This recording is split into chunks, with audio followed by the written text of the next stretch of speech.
आपका स्वागत है हमारे चैनल कथा दर्शन में। मैं जितेंद्र राठौड़ आप सभी के अंतर्मन में बैठे हुए परमात्मा को प्रणाम करता हूँ। आइए शुरू करते हैं हनुमान चालीसा की तुलसीदास जी द्वारा कृत 23वीं चौपाई। आपन तेज सम्हारो आपे, तीनों लोक हाकते कापे।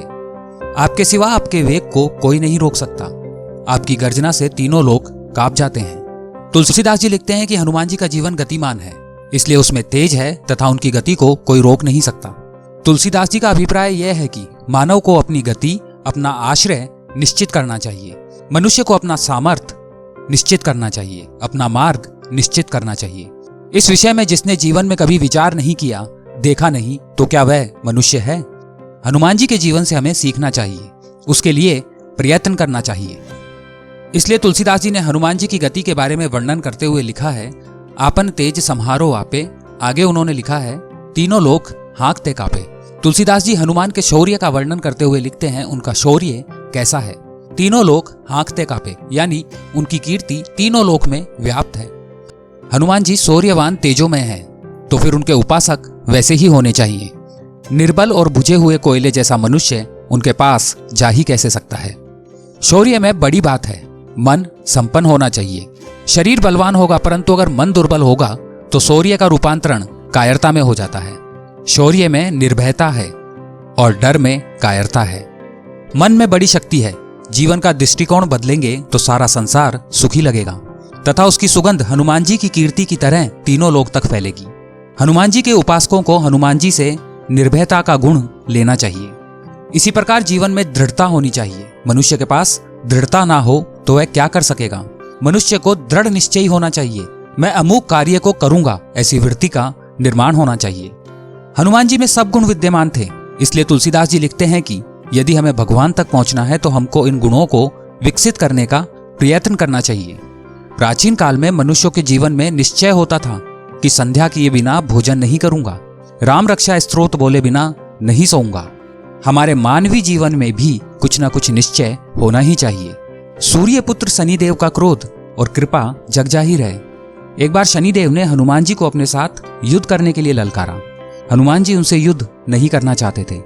उन्होंने शनिदेव को अपनी पूंछ में बांधकर ब्रह्मांड के चक्कर लगवा दिए। शनिदेव की पूरी देह से खून बहने लगा और वह हनुमान जी से खुद को छोड़ने का आग्रह करने लगे।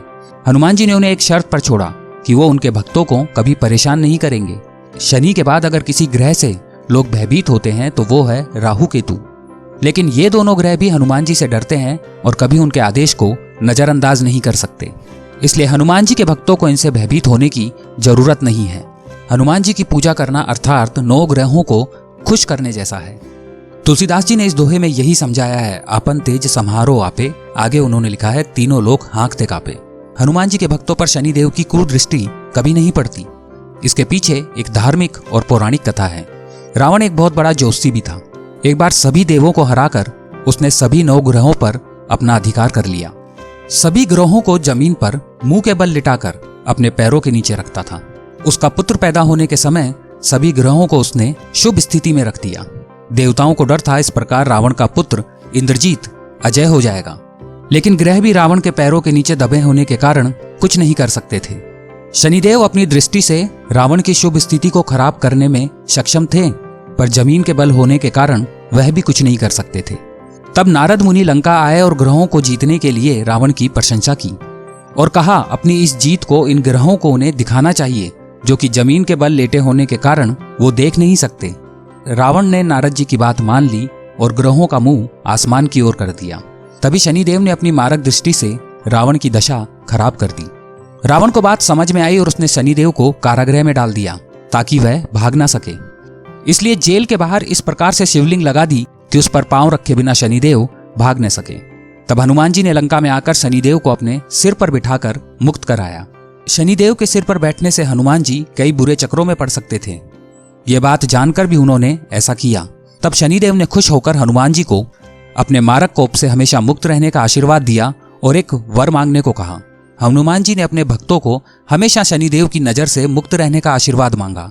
इसलिए कहते हैं कि जो भी हनुमान जी की उपासना करता है उस पर शनि की कभी दृष्टि नहीं पड़ती।